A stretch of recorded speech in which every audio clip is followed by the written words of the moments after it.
Assalamualaikum warahmatullahi wabarakatuh. Kami dari kelompok pertama yang terdiri dari 3 orang anggota. Saya sendiri yaitu Muhammad Rasul Lubis dengan NIM 123180002 dan Ahlak Mudiasa dengan NIM 123180021 dan Muhammad Nadib Akbari dengan NIM 123180110. Di sini kami mendapat materi tentang faktor manusia. Faktor manusia dalam interaksi manusia dan komputer. Kami akan mencoba menjelaskan tentang materi ini. Yang terlebih dahulu saya akan menjelaskan faktor manusia, yaitu faktor yang paling penting adalah manusia. Tentu manusia karena memang bahas tentang manusia. Manusia sebagai pembuat dan pengguna sangatlah diutamakan. Kemudian faktor manusia yaitu aspek yang paling penting, yaitu komputer, untuk membuat keseimbangan antara model sistem komputer, manusia dan sebagai pengguna. Maka perancang sistem juga harus memodelkan manusia dengan cara yang sama. Hal ini tidak mudah, karena manusia lebih susah untuk diprediksi. Dan manusia lebih kurang konsisten, kurang deterministik dibandingkan komputer. Yang harus dipikirkan dalam faktor manusia ini itu tidak hanya aspek teknis dari komputer saja. Yang harus dipikirkan itu bagaimana manusia menangkap data ataupun untuk informasi. Terus bagaimana manusia memproses dan mengelola informasi yang telah ditangkapnya. Kemudian kapasitas manusia, maksudnya sini kapasitas yaitu cara setiap manusia itu manusia yang satu dengan manusia yang lainnya, cara merangsangnya pasti berbeda. Dan dari hal ini kita harus memperhatikan cara-cara merancang interface. Interface di sini artinya bisa disebut juga antar muka, yaitu merupakan garda terdepan bagi suatu alat digital. Hal ini dikarenakan interface merupakan suatu layanan ataupun mekanisme yang diberikan kepada setiap pengguna alat digital. Interface biasanya itu desain dengan seindah mungkin. Contohnya itu paling sendiri yaitu pada smartphone, ya mengikuti zaman lah sebenarnya gitu. Dan adapun contoh interface dalam kehidupan sehari-hari, saya menarik 4 contoh. Yang pertama itu command line interface. Command line interface ini biasanya digunakan untuk sistem terminal. Kemudian yang kedua yaitu graphical user interface, yaitu dia itu lebih biasa menggandakan gambar-gambar sebagai petunjuk penggunaan. Kemudian interface tulisan, yaitu biasa digunakan untuk tulisan-tulisan. Dan yang keempat itu dalam bentuk pemilihan menu. Ini termasuk interface yang paling gampang serta mudah ditemukan. Biasanya itu digunakan untuk memilih menu yang diinginkan untuk menjalankan suatu proses dalam perancangan interface. Kemudian faktor manusia dapat dipandang sebagai sistem pemroses informasi, yaitu ada 3 faktor yang bisa kita pandang. Pertama, input-output, informasi diterima dan ditanggapi melalui saluran output. Dalam arti menggunakan panca indera manusia. Kemudian informasi diproses dan diaplikasikan dalam berbagai cara. Bisa diaplikasikan dalam komputer, dalam kehidupan sehari-hari, seperti itu. Kemudian yang ketiga ada informasi disimpan dalam ingatan ataupun memori.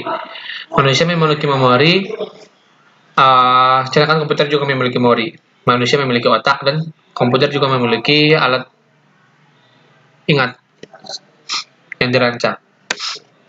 Kemudian perbandingan kecakapan relatif antara manusia dan komputer dapat dilihat dari 4 yang saya sediakan, yaitu pertama, kecepatan manusia estimasi. Estimasi artinya suatu pengukuran perkiraan, ataupun pendapat mengenai sesuatu. Itu yang harus dimiliki manusia, atau kecepatan manusia. Kemudian, intuisi. Intuisi itu kemampuan memahami sesuatu yang melalui penalaran rasional dan intelektual.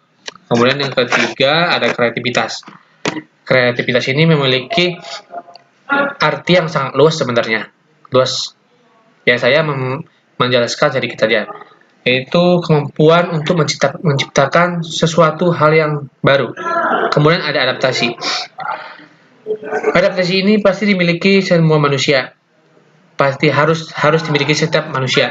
Karena adaptasi ini itu kemampuan yang dimiliki kemampuan untuk menyesuaikan diri dengan lingkungan yang satu dengan yang baru, lingkungan lama dengan yang baru, seperti itu. Selanjutnya itu perbandingan kecepatan relatif antara manusia dan komputer. Nah, yaitu pada kecepatan komputer maksudnya. Ada beberapa yang saya sediakan, tapi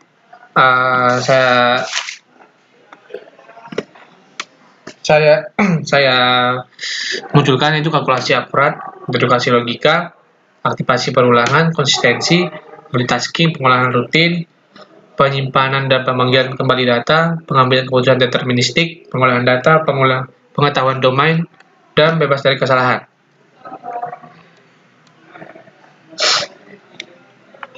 Adapun faktor manusia dalam merancang. Di sini maksud dari gambar tersebut ini yang saya sediakan, ini adalah gambaran dari panca indera yang digunakan manusia. Yang mengatur ini semua adalah otak, memori. Pertama, manusia menggunakan sentuhan, mata, penglihatan, ada bibir, pengecapan, hidung untuk membau dan merasakan, dan telinga sebagai pendengaran. Itulah alat panca indera yang dimiliki manusia. Cukup sekian dari saya.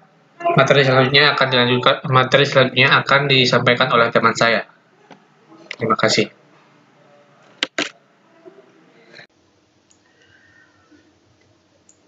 Oke, saya akan melanjutkan presentasi dari Mas Rusdi. Dan di slide yang saya akan jelaskan, saya akan menjelaskan 3 hal.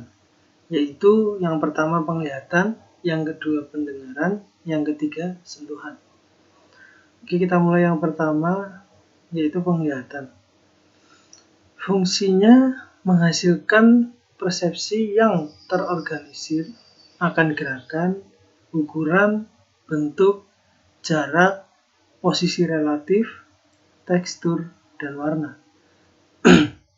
Nah, dalam dunia nyata, mata kita tuh digunakan untuk melihat semua bentuk 3 dimensi. Jadi kalau dalam dunia nyata, itu memang mata kita itu disuguhkan oleh objek-objek yang 3 dimensi.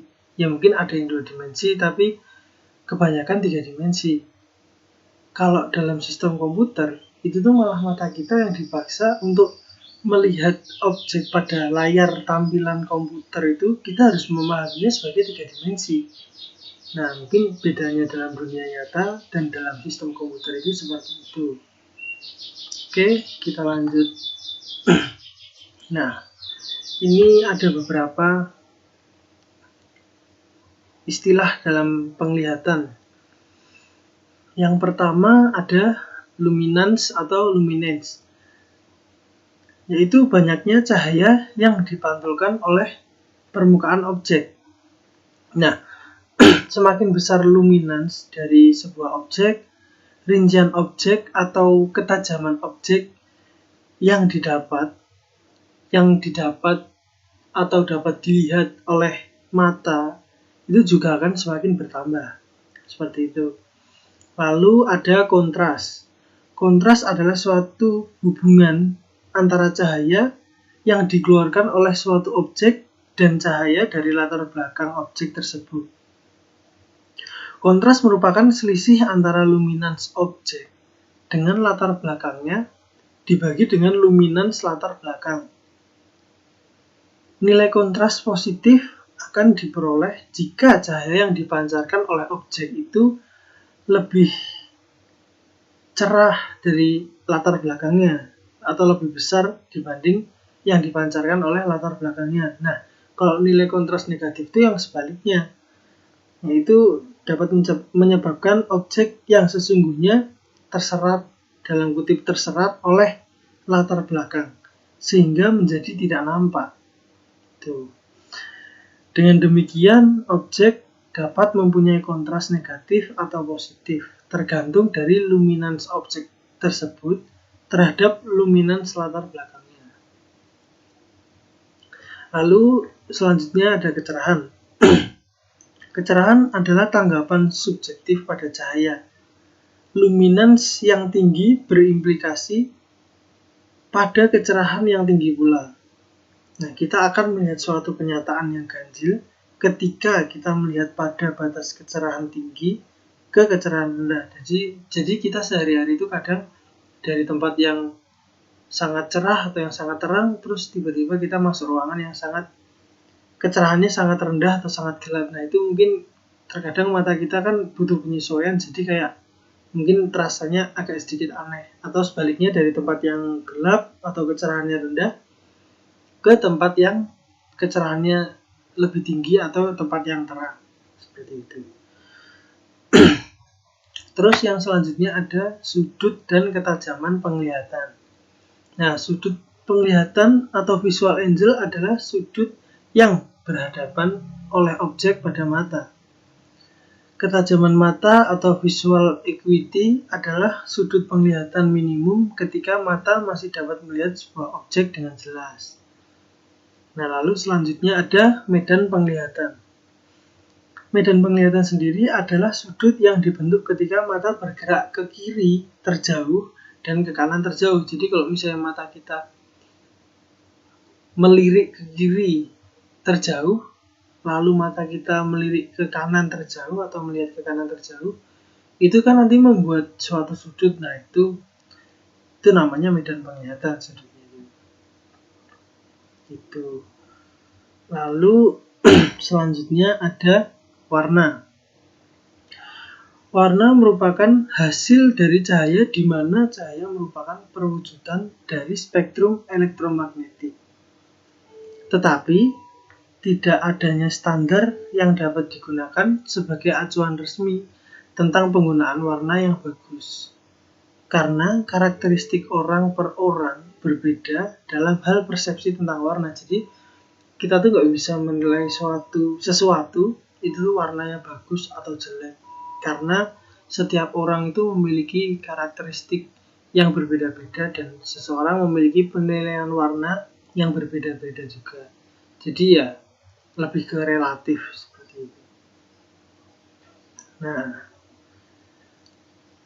lalu selanjutnya ada aspek penggunaan warna yang perlu diperhatikan. Nah, ini nih. Jadi kita menggunakan warna itu tidak sembarang menggunakan warna, tapi kita juga harus ada beberapa hal yang perlu diperhatikan. Tuh. Dalam segi psikologi mungkin ya. Hindari penggunaan warna tajam yang simultan yang menyebabkan mata lelah. Jadi kalau misalnya kita menggunakan warna yang mencolok, yang tajam seperti itu, nanti dampaknya itu akan membuat mata kita tuh mudah lelah karena mungkin warnanya yang tajam itu. Tuh. Lalu hindari warna biru murni untuk teks, garis tipis, dan bentuk yang sangat kecil.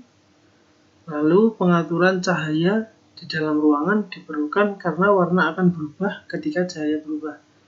Jadi kalau misalnya kita lagi melihat sesuatu yang itu tuh cahayanya tidak berubah-ubah, maka warnanya tetap. Tapi kalau misalnya cahayanya berubah sedikit, bertambah terang atau bertambah gelap, mungkin nanti warnanya akan berubah seperti itu.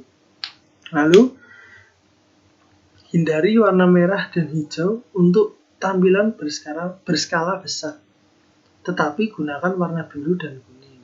Jadi kalau misalnya tampilan yang besar, itu kita harus menghindari warna merah dan hijau, tapi malah menggunakan warna biru dan kuning. Seperti itu. Lalu aspek dalam penglihatan itu ada dua, yaitu aspek kognitif dan aspek perseptual atau persepsi. Nah, aspek kognitif itu jangan menggunakan warna yang berlebihan, karena penggunaan warna bertujuan untuk menarik perhatian atau pengelompokan informasi.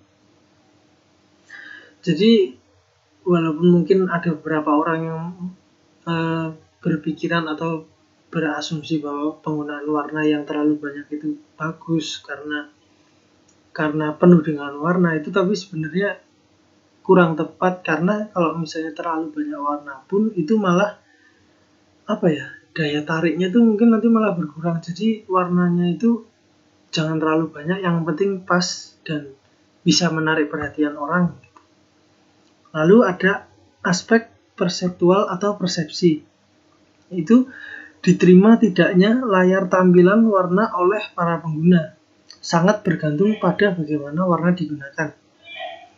Warna dapat meningkatkan interaksi hanya jika implementasinya mengikuti prinsip dasar dari penglihatan warna oleh manusia.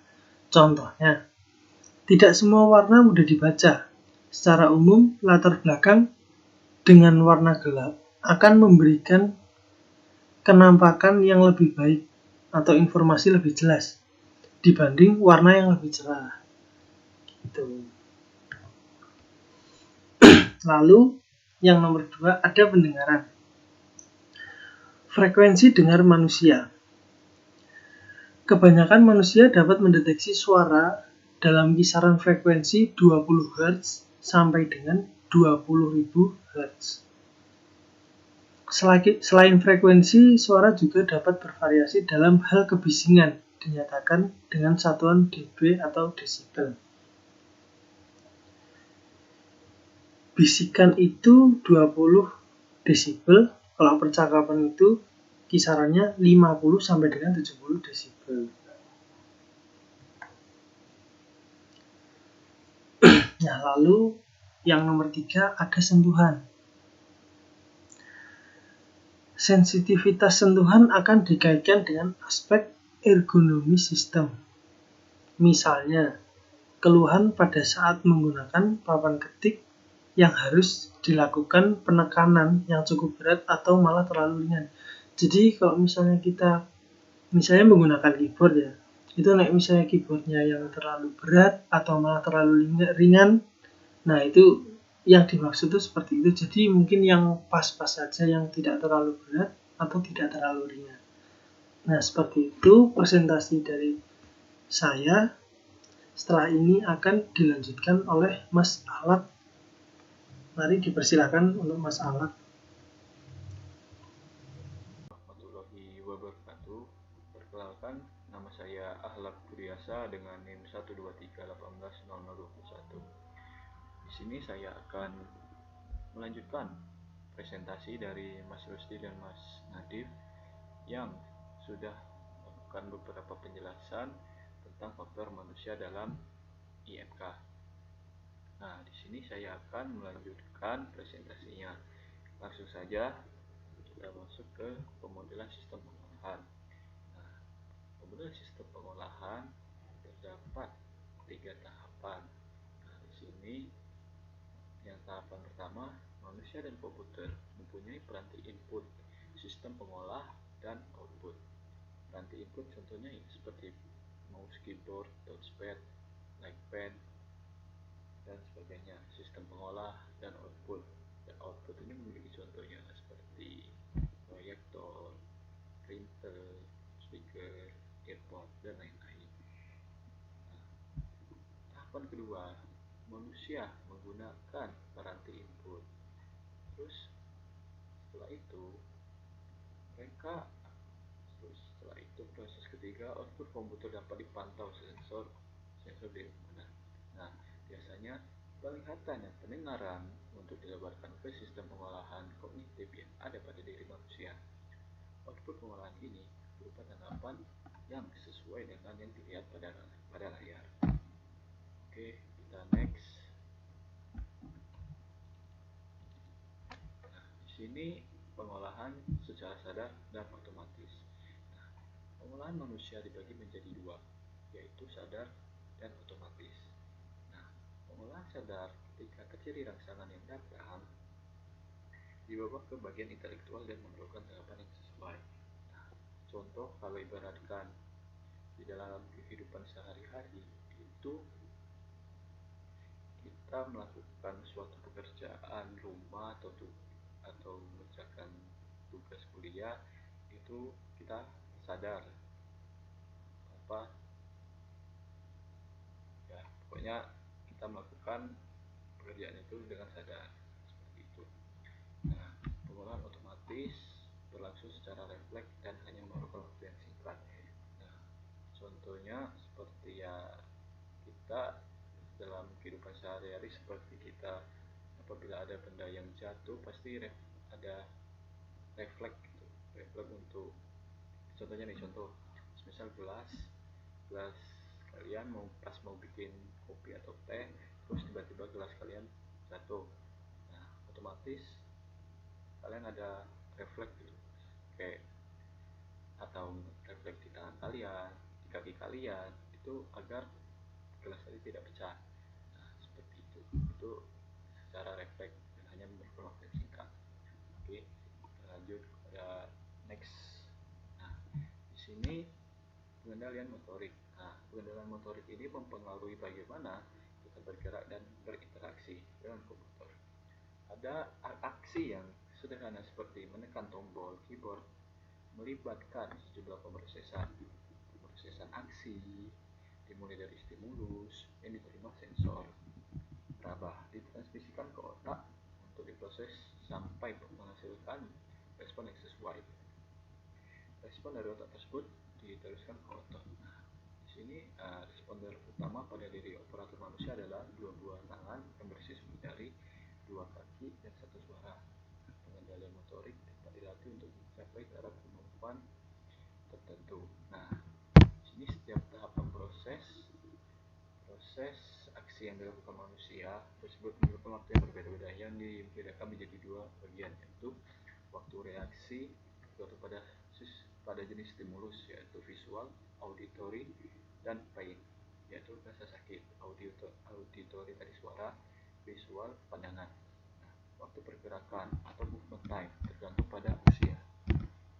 Sedangkan waktu yang diperlukan untuk menanggapi stimulus, waktu reaksi ditambah waktu gerak. Seperti itu. Nah, selanjutnya faktor manusia pada software interaktif.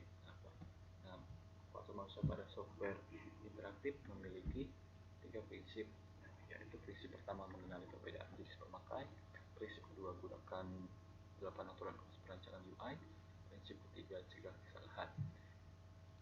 Nah, prinsip pertama mengenali perbedaan jenis pemakai, yaitu novice. Ya, novice first time users yaitu konsep antarmuka dangkal. Perancangan batasi jumlah pilihan, umpan balik yang informatif, manual dan tutorial online yang efektif. Sedangkan knowledgeable intermittent users adalah konsep tugas stabil, konsep antarmuka luas, namun sulit mengingat sintaktik. Terus expert frequent users yaitu terbiasa dengan konsep tugas dan antarmuka, ingin pekerjaan cepat selesai. Seperti itu singkat penjelasan dari ketiga prinsip mengenali perbedaan jenis pemakai. Okay, next.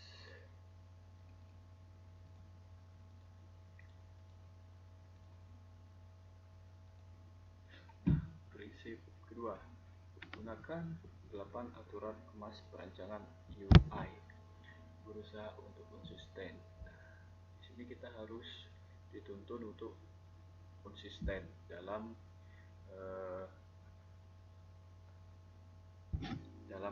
hal apapun. Dalam hal apapun seperti faktor manusia pada software interaktif, kita harus konsisten dalam pekerjaan kita agar terjadi hasil yang maksimal. Memungkinkan frequent users dan shortcuts. Memberikan umpan balik yang afirmatif, maksudnya memberikan umpan balik yang afirmatif ini ibaratkan memberikan umpan balik afirmatif ini ya seperti kita mengasih informasi kepada seseorang agar si penerima ini mengetahui informasi seperti ini. Dan si contoh deh ulang contoh dan si A dan si B, si A ini mau ngasih informasi ke si B tentang komputer tuh kayak gini. Nah, si B paham nih, terus si B ngasih tahu yang dia nggak tahu, ngasih tahu ke A dia yang nggak tahu. Jadi ya itu maksudnya memberikan umpan balik yang informatif. Nah, seperti itu kira-kira. Terus rancang dialog yang memberikan penutupan keadaan akhir, memberikan pencegahan kesalahan dan penanganan kesalahan yang sederhana. Maksudnya ya kita harus mencegah kesalahan dalam suatu apapun itu, dan kita harus menangani kesalahan yang sederhana. Apabila kita terdapat permasalahan, kita harus diselesaikan atau ditangani kesalahan tersebut. Kita sebagai manusia saja tidak selalu benar, kita selalu mencegah kesalahan, tapi kita masih butuh penanganan kesalahan apabila kita melakukan kesalahan. Memungkinkan pemberikan aksi yang mudah, mendukung pusat kendali internal atau internal locus of control. Mungkin maksudnya mendukung pusat kendali internal ini maksudnya bagian otak agar kita lebih fokus di beberapa agar lebih fokus kita melakukan sesuatu. Seperti itu. Terus mengurangi beban ingatan jangka pendek. Terus prinsip yang ketiga cegah kesalahan. Satu, membutuhkan pasangan yang bersesuaian, menempatkan tanda pembuka dan penutup dalam satu aksi, mengingatkan user dalam tanda penutup belum dipasang, serta kedua, melengkapi urutan aksi, memungkinkan penggabungan aksi-aksi menjadi suatu aksi yang baru dengan makro atau sejenisnya. Yang ini melakukan aksi-aksi yang tergantung aksi lain secara otomatis.